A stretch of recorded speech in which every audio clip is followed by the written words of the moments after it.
Welcome to episode 62 of Not Enough Thumbs. This week's movie is Kung Fu Panda 4, currently in the theaters. Our sponsor for this episode is Hitbox Fitness. Today, I have my daughter Jolana with me. She went and saw this movie with me in the theater. So we're going to kind of talk about this and review this movie for you together.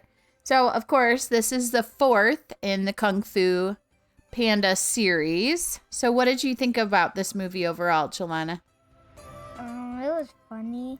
I liked the funny stuff. What part did you like the best? What was funny about it?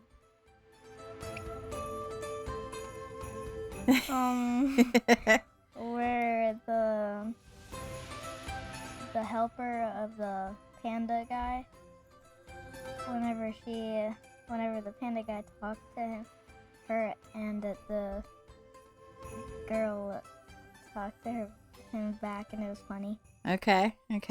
So this one had Po, right? So Po was still the main character, the dragon warrior, and then it had a apprentice to the enemy, right? So that was her, and I think her name was Jen or something like that, I think was the name of the girl. That's the girl you're talking about, right? Yeah. Zen. So she was apprenticed to the enemy, right? To the chameleon.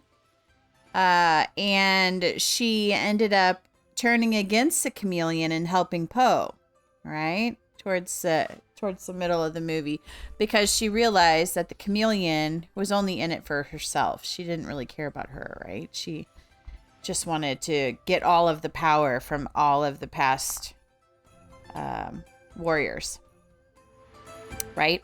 So one thing I wish this movie had was the Fabulous Five or the Fantastic Five.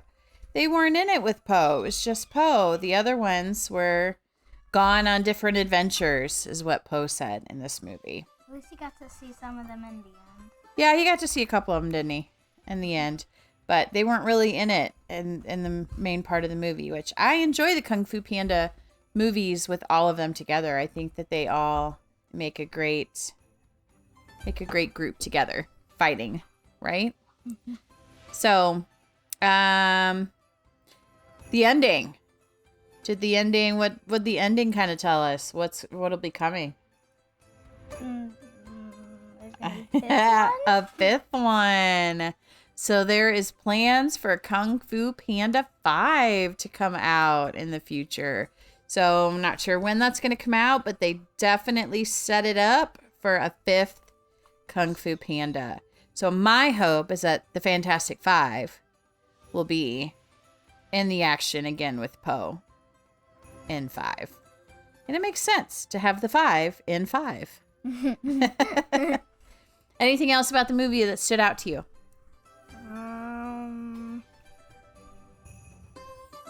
I like the ending. You like the ending? What did you like about it? Where the Fantastic Five just came and we're training Zen? Yeah, we're training Zen. Yeah, it was pretty fun, huh? To kind of see them all right at the end. So, good movie. What would you rate the movie from 1 to 10? What would you give it? 10 is the highest and 1 is the lowest. What would you rate this movie as a kid? 6.5. 6.5. Okay. What could have made it better? For the Fantastic Five to be in the whole thing. For the Fantastic Five to be in the whole thing. I agree. So I would probably give it, it was very entertaining. It was really cute. Was it as good as the first 1 or 2? Probably not, but it was still really, really good. Still worth going to the theater and watching. I think it's way more fun to watch the Kung Fu Panda movies in the theater because they're nice and big and loud and fun. So definitely try to catch it while it's out in the theater. I would probably give it a 7 to a 7.5. I thought it was pretty good. All right. Well, thanks for tuning in with us to our review of Kung Fu Panda 4. Catch you next time. Bye.